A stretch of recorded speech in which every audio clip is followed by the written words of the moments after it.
Hello entrepreneurs, तो कैसे हो आप लोग। माय सेल्फ विनायक दुबे और कैटलिस्ट भैया। एंड आज बात करने वाले हैं कंप्लीट इंग्लिश स्ट्रेटजी, जो कि है आपका बोर्ड एग्जाम 27 तारीख को। तो इस वीडियो को लास्ट देखना, बिकॉज इस वीडियो को देखने के बाद पूरा क्रिस्टल क्लियर हो जाएगा कि कैसे इन बचे हुए दिन में इंग्लिश को यूटिलाइज करना है अपने को एग्जाम के लिए, कैसे पढ़ना है, क्या सीक्वेंस होना चाहिए, और उस सीक्वेंस के अंदर भी क्या सीक्वेंस होना चाहिए, सब कुछ आपको पता चलेगा। Just only thing which you have to do is to watch this video till the end and please try करना कि इसका 80% भी एग्जीक्यूट कर लो। आप यहाँ से यहाँ आ जाओगे, 70 प्लस रह जाएगा इंग्लिश में, पक्की बात है। सबसे पहले आपको जो करना है वो ये कि आपको आना है पोएम में। अब पोएम आए, पोएम आने के बाद अपना पोएम, जितने भी पोएम्स हैं, सारे पोएम हैं, उनका आपको लर्न कर लेना है। क्या उनका को लर्न कर लेना है, सारों का राइम स्कीम, जितने भी पोएम्स हैं सारे पोएम का राइम स्कीम को लर्न कर लेना है। उसके बाद उसके जो छोटे मोटे वो होते हैं ना, क्या नाम है, डायग्राम बेस्ड आपके जो बॉक्सेस होते हैं, बॉक्सेस टाइप वाले क्वेश्चंस, बॉक्सेस क्वेश्चंस, या इसका कह लो ऑब्जेक्टिव्स, वो आपको जो 1-2 मार्क्स के होते हैं, वो आपके सारे चैप्टर्स यानी जितने भी पोएम्स हैं, सारे पोएम्स का आपको ये 2 चीज अच्छे से कर लेना है। एंड हम नेक्स्ट बात करें, अब इतना पोएम है आपके पास, गिने चुने पोएम है, ज्यादा कुछ है नहीं पोएम में। अगर इतने पोएम का आपको राइम्स की याद करें ताकि आपको लास्ट में इसका हेल्प आपको आगे मिलेगा, कैसे बता रहा हूँ आपको।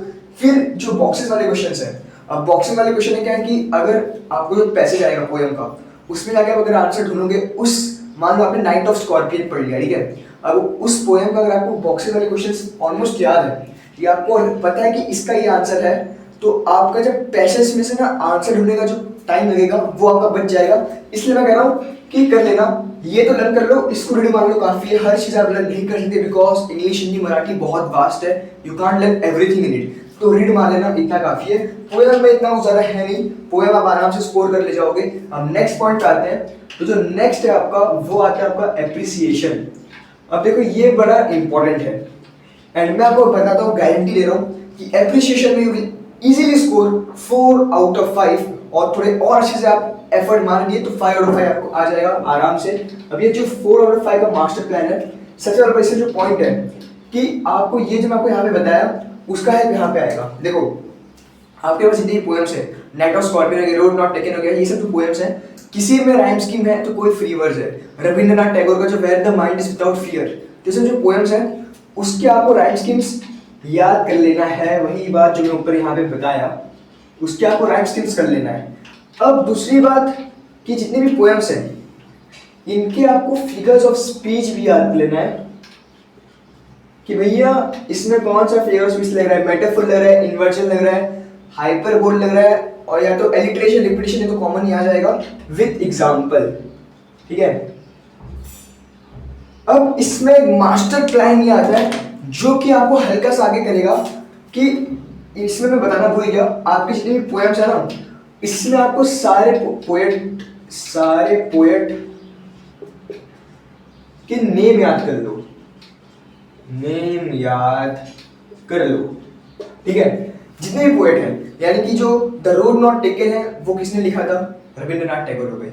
तो ऐसे जितने भी पोएम्स हैं वो किसने लिखा तो आपको याद कर लेना है। एंड फिर वही बात कि यहाँ पे मैं तो कहूँगा कि आपको लिस्ट बना के रख लो, लिस्ट बना लो किसके, पोएट्स के, एंड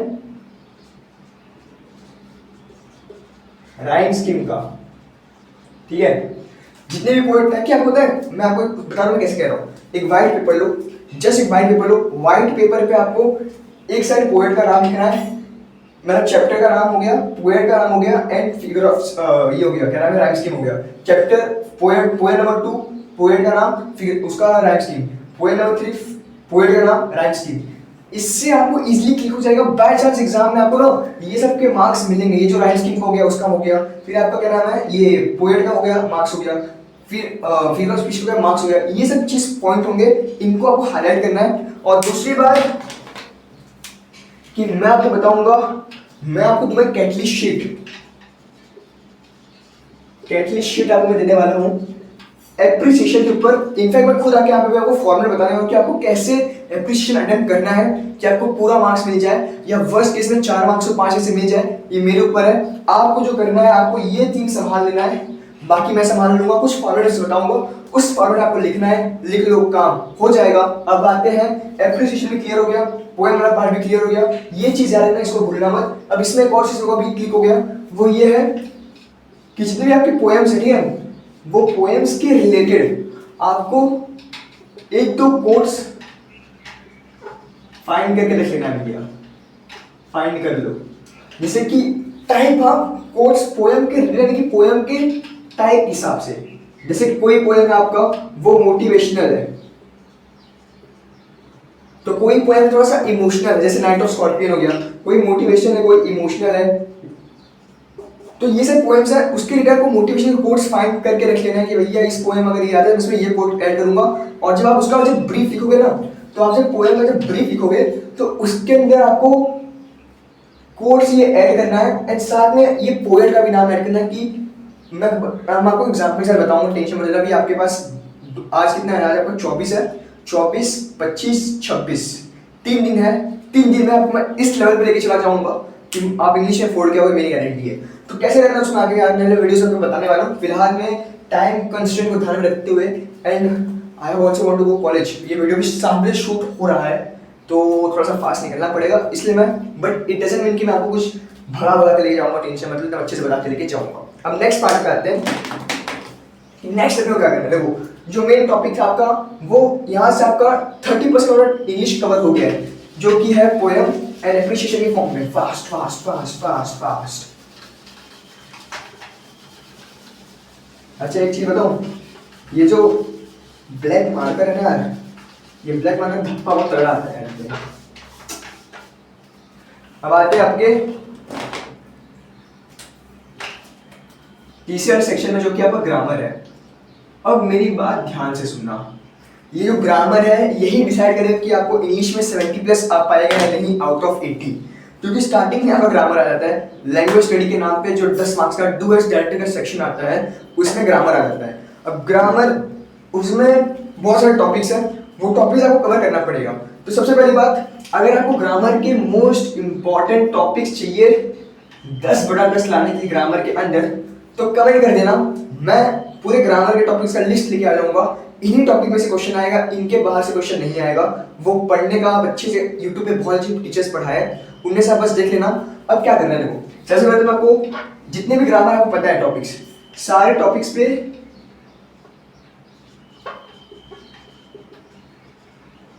आपको एटलीस्ट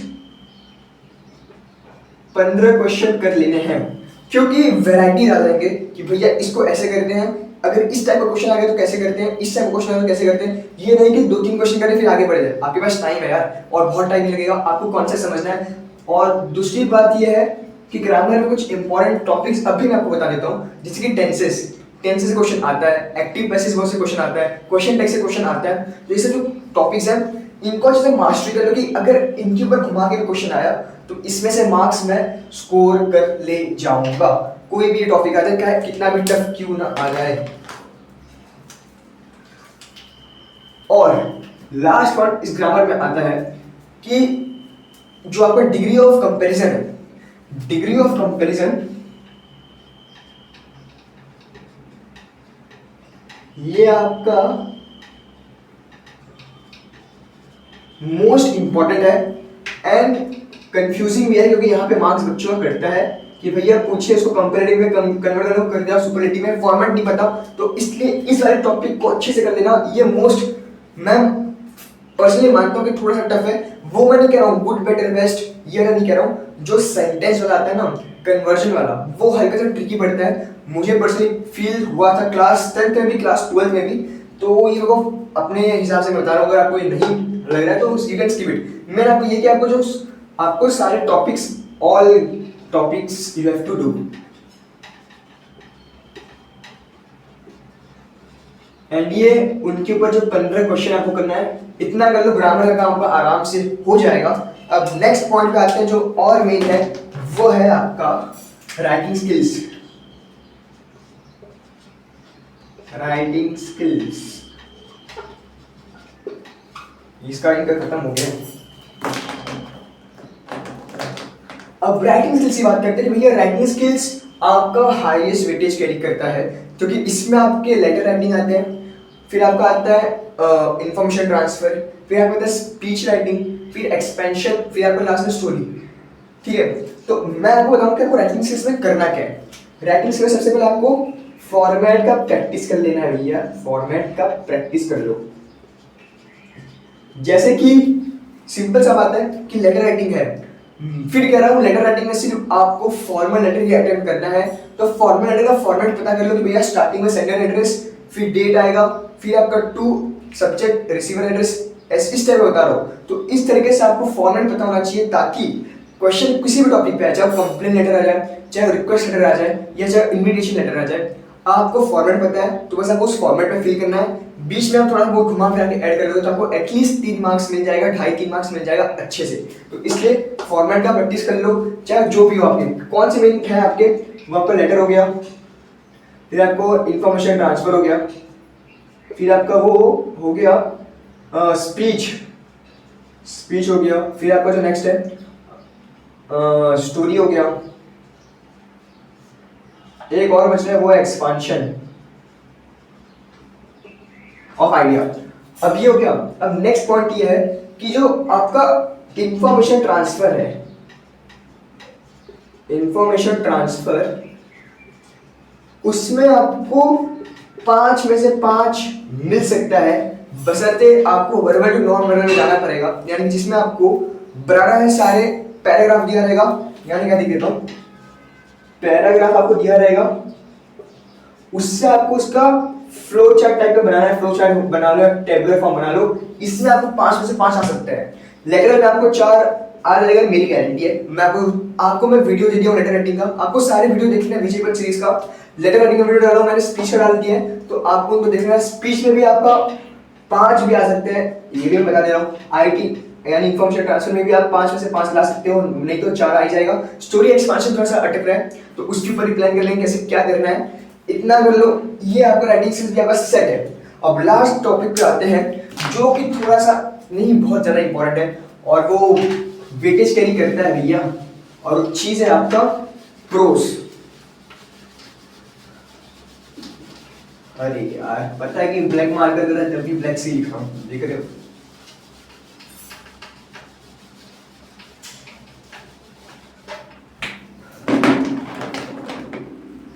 अब जो फोर्थ आता है आपका, वो आता है प्रोस। अब प्रोस में क्या करना है आपको अरे ये मार्कर आ गया क्या, प्रोस में आपको करना ये है कि जितने भी आपके पैसेजेस हैं, यानी जो चैप्टर्स हैं, उनको आपको बस एक बार रीड कर लेना है। यानी जो चैप्टर्स हैं उनको आप रीड कर लो। अगर पॉसिबल है तो उन चैप्टर्स में जो ऑब्जेक्टिव टाइप क्वेश्चंस हैं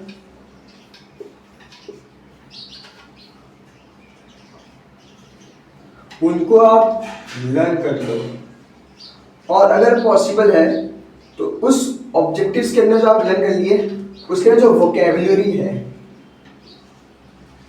यानी ग्रामर्स, उसको भी आप लर्न कर लेना।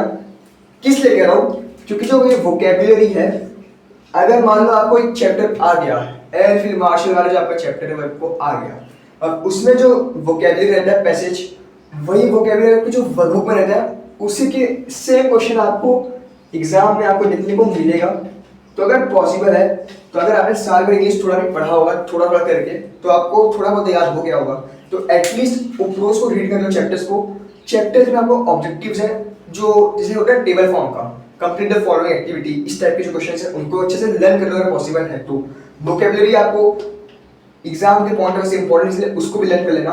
मैं तो कह रहा हूँ कि वोकैबुलरी सब चैप्टर से कर लो, क्योंकि आपका एक बार ग्रामर कर लो, ग्रामर के तो आपका कॉन्सेप्ट पढ़ना क्लियर हो जाएगा, फिर सीधे आपको जब ग्रामर का कॉन्सेप्ट क्लियर हो जाएगा तो आपको सीधे वोकैबुलरी पे आना है वर्कबुक पे, क्योंकि आपको फॉर्मूला बताऊं, पहले आपको पोएम सारे कंप्लीट कर लेना है, फिर एप्रिसिएशन कर लेना है, फिर आपको जाना है ग्रामर के ऊपर, ग्रामर कर लिए फिर आपको जाना है राइटिंग स्किल्स के ऊपर, and then you to come on pros. तो आपका जब ग्रामर हो जाएगा तो ये जो वोकैबुलरी है वो आपके लिए इजी पड़ जाएगा। अब इसमें एक और एटलीस्ट याद आपको बता दे रहा हूँ कि ये जो आपका जो प्रोस के ऊपर जब ब्रीफ आएगा ना, चाहे वो सीन पैसेज हो या अनसीन पैसेज हो, उसके लिए आपको ना ऐड करना है भैया कोर्स। फिर से कह रहा हूं, ये कोर्स बहुत तगड़ी चीज है, आपका मार्क्स यू बूस्ट करेगी। कोर्स ऐड कर देना है, क्योंकि बाकियों से आपका पेपर थोड़ा अलग दिखेगा। बहुत कम बच्चे होंगे जो कोर्स ऐड करते हैं, वो भी किसके अंदर, ब्रीफ के अंदर। तो इसलिए कोर्स ऐड कर लेना, इतना कर लो इंग्लिश में प्रोज के अंदर, तो आई पर्सनली बिलीव कि आप ये मोर देन सफिशिएंट है, क्योंकि आगे आपको टाइम तब भी मिलेगा, पैसे ढूंढ के लिख सकते हो। अगर आप ये सब कर लोगे ना, ये लर्न जो कर रहा हूँ कर लोगे, तो सिर्फ फायदा ये मिलेगा कि आपको पैसेज में आंसर ढूंढना नहीं पड़ेगा। मान लो कोई ऐसा क्वेश्चन आ गया, आपने जो किया था उसमें से क्वेश्चन आ गया कि सिनोनियम, एग्जांपल दे रहा हूँ, सिनोनियम ऑफ, किसका सिनोनियम लूं, साइलेंट मान लो, या फिर अफ्रेड मान लो, अफ्रेड। तो अफ्रेड का सिनोनियम क्या है? अब आपके वर्बुक में पहले आंसर लिखा था, उसका यानी कि स्कैर है या फियर है। तो होगा ये कि आपको पता है कि भाई यही पैसेज मैंने पढ़ा है वर्बुक से, यही पैसेज मेरे एग्जाम में भी आया है, तो इसका आंसर फियर ही होगा। तो बिना पैसेज में ढूंढे आप फटाक से जाके लिख के आगे बढ़ोगे। इनफैक्ट जब आप ढूंढोगे ना, तो उसमें टाइम जाएगा। तो मैं आपको टाइम बचाने के लिए, ताकि आप लास्ट में वो टाइम आप राइटिंग स्किल्स के ऊपर लगा सको, इसलिए आपको ये शॉर्टकट मैं बता रहा हूँ। ये शॉर्टकट ऐसे शॉर्टकट तो नहीं है, बट आपको थोड़ा सा एफर्ट मारना पड़ेगा, वो एफर्ट थोड़ा ले रहा है। तो ये चीज हो गया, ये पूरा कंप्लीट मास्टर प्लान हो गया है इंग्लिश को लेके। कुछ इसमें नहीं बचा है, मैंने आपको बता दिया को कैसे पोएम में जाना है, कैसे एप्रिसिएशन करना है, कैसे ग्रामर करना है, कैसे राइटिंग स्किल्स करना है, एंड कैसे प्रोज करना है। इस तरीके से करो, 3 दिन में आराम से हो जाएगा। एंड फिर मैं सोच रहा हूँ कि आपके लिए कुछ एक तगड़ा चीज लेके आऊँ। अब वो 27 तारीख को लेके आऊँ या 26 तारीख को लेके आऊँ, ये मैं आपसे डिस्कस करूंगा कल परसों के बीच में। तब तक के लिए हाँ, पढ़ते रहो। और फिर कह रहा हूँ कि 26 फेब तक मुझे आप 7 बजे तक अपने हिसाब से पढ़ना। 7 के बाद 5 घंटे बस मुझे दे देना, वो 5 घंटे में मैं आपको जो बताऊंगा वो कर लेना, बस आगे फिर जो होगा देखा जाएगा। That's all। तब तक के लिए tata bye bye and 1,5 epoxy pentane. I hope सब क्लियर हो गया है आपका।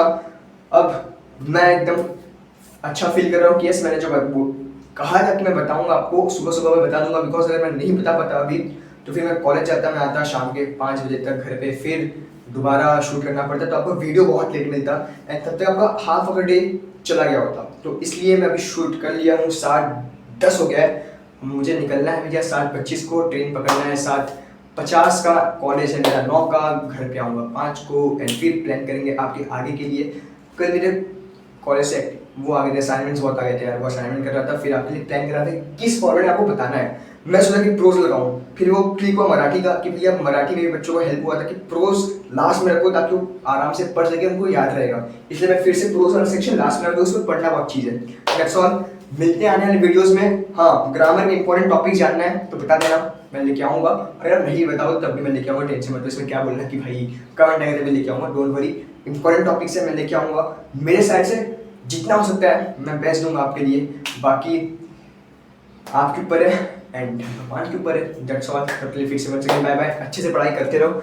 फॉर्मेट मैं बता दिया हूँ, अब इसमें आप अपने साथ प्लानिंग कर सकते हो। मैं पर्सनली फील किया, अगर आपको डे बाय स्ट्रेटेजी दूंगा तो हर बच्चे का प्लानिंग अलग होता है, सबका अलग होता है, तो इसलिए वो इतना खास नहीं है। इसलिए मैं आपको कंप्लीट स्ट्रेटेजी लाके बता दिया। अब इसमें आपको सीक्वेंस में शिफ्ट करना है, आप कर लो अपने हिसाब से, अपने कन्वीनियंस के हिसाब से, बट पढ़ना इसी तरीके से। अब ये मैटर नहीं कर रहा है पहले पोएम कर रहे हो फिर प्रोज कर रहे हो, मैटर ये कर रहा है कि आप जो भी कर रहे हो क्या इस सीक्वेंस में कर रहे हो। ऐसे चैप्टर्स को रीड किए, फिर उसके लर्न कर लिए, फिर उसको आप ये प्रोज के अंदर वो कोड सेट कर रहे, इस टाइप का आप कर रहे हो, तो बस आपका काम हो जाएगा।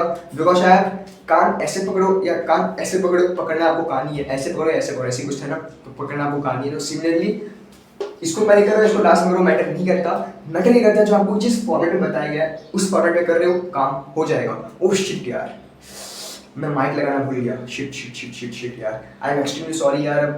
अभी मैं कैंसिल नहीं कर सकता क्योंकि वीडियो शूट हो चुका है। मेरे पास एक ऑप्शन, इसको मैं बंद कर दूं या तो फिर मैं शाम को लेके आऊँ, तो मैं शाम को लेके नहीं आऊँगा, पर टाइम में वेस्ट नहीं होने दूंगा। प्लीज़ अंडरस्टैंड करना। एक तो सुबह का टाइम कितना वो बैकग्राउंड नॉइज नहीं आ रहा होगा मेरे हिसाब से, बट प्लीज़ घाई में से कहते हैं मिस्टेक हो गया। यहाँ पे मिस्टेक नहीं हुआ है, जो मिस्टेक यहाँ पे हो गया है। यहाँ पे मुझे जो कंटेंट डिलीवर करना था मैं करके जा रहा हूँ। चलो यार संभाल लेना, अब मेरे को देखना पड़ेगा कैसा आवाज़ आएगा इसमें।